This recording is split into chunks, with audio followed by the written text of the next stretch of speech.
If I'm being honest, it might have been a nightmare to anyone who might care. سلام عرض می‌کنم خدمت شما دوستان عزیز. اومدیم با آنباکسینگ یک کیبورد میکانیکال ریزه میزه تو جیبوروی بسیار زیبا در خدمت شما. روزبازی در نمیاریم، میریم برای باز کردنش و با اجازهتون چون من دوربین ندارم از بالا نشون بده و فلان اینا، این مسخره بازیه نداریم، میریم باز میکنیم.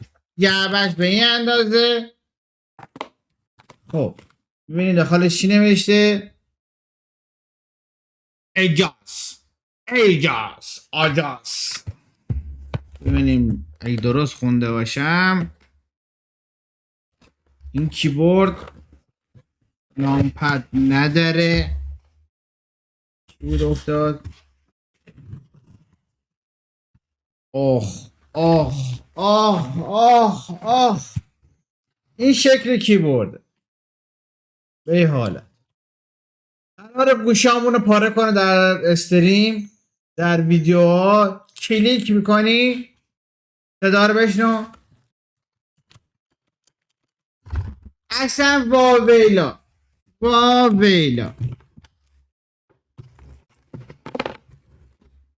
کابلشه به این حالت. این کابلشه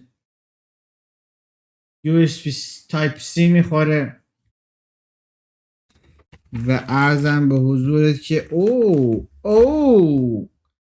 از این داستانا داره واسه در وردن دکمه ها و از این داستانا داره برای تمیز کردن کیبورد. بنازم به حرکت. خوشم اومد گروی گهرمان.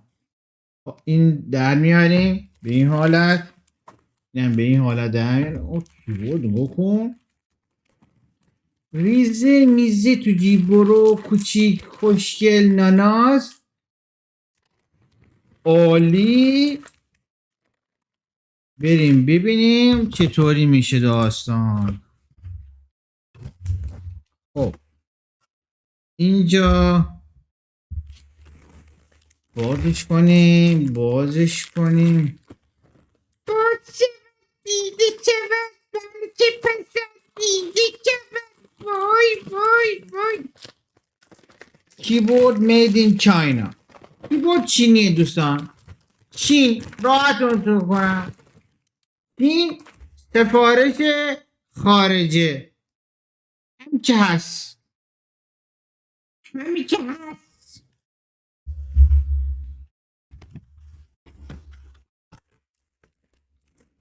اینا رو فعلا خرابش نمی‌کنی. یه موقعی مشکلی فنی چیزی داشت پس بدیم که اون نداره، به احتمال 100,000 مشکل فنی نداره. بعد این کیبورد قبلی ماه، کیبورد دستبیل قبلی ماه دوستان. این کیبورد جدید ما به این حالت الان وصلش میکنیم به نام خدا. اینو از دست ندیم بچه ها، اینو از دست ندیم. آخ اصل کاره. اینجا رو باش نگاه کن. کیبورد قدیم خدا بیامرز به این حالت بچه ها، به این حالت دک و دراز. خب این هم کیبورد جدید به این حالت. موچیک ریزه پیزه. سویچ آبی، بلو سویچ. همونطور که ملاحظه میکنید، نمیدونم اگه معلوم باشه یا نه، یا رنگ آبی دارید میبینید. و بذار من اینو در بیارم. به حالت بلو سویچه. و خیلی راحت هم که در میاد.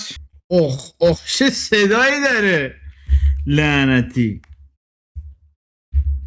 هولی شیت، هولی شیت. چه کیبورد قشنگی، چه کیبورد قشنگی. خدای راضیم ازش، راضیم ازش. صدا رو بگیر، صدا رو بگیر. این صدا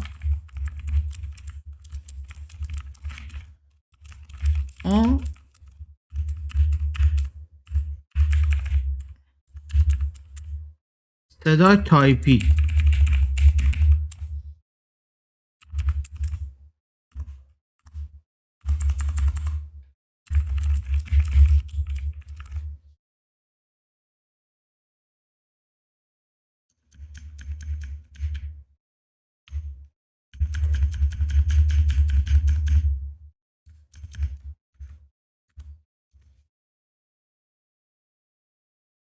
خوبه راضیم ازش. کیبورد نورش و اندازش در شب. به عجب چیزی. خب دوستان عزیز، اگر از ویدیو خوشتون اومد حتما نظراتتون رو واسه من بنویسید. من لینک خرید این کیبوردم داخل پایین ویدیو میذارم و همین دیگه. امیدوارم که لذت برده باشید. تا یه ویدیوی دیگه، خدا نگهدار.